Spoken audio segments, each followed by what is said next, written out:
I saw my entire senior season flash before my eyes. I've been trying to score since the beginning, and I just knew that I had to cut inside, and if I took that opportunity, I had a solid chance of going in, and watching it go in finally was probably the best feelings I've ever had.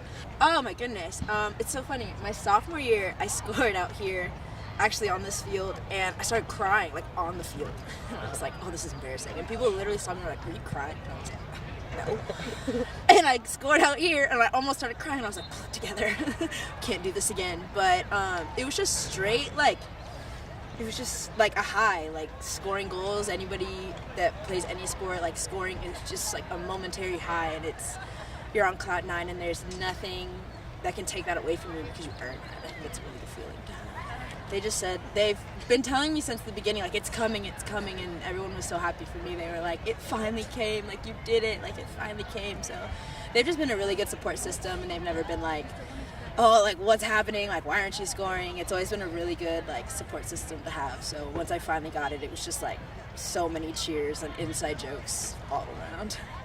I say I had a successful senior season in different ways than I did a successful season last year. I wasn't on the board as much, but I think I learned so many more things about my team and how to be a better teammate. And not that I was a bad one before, just so we're all on the same page here. But I learned to be successful in so many other ways besides, like, just scoring goals, and I think that made me feel like, yeah, I had a really successful senior season.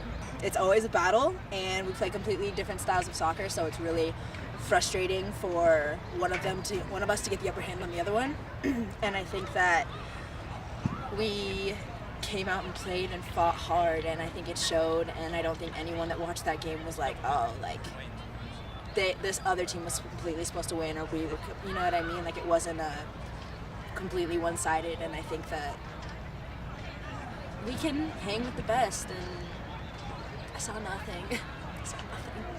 I think we did really well.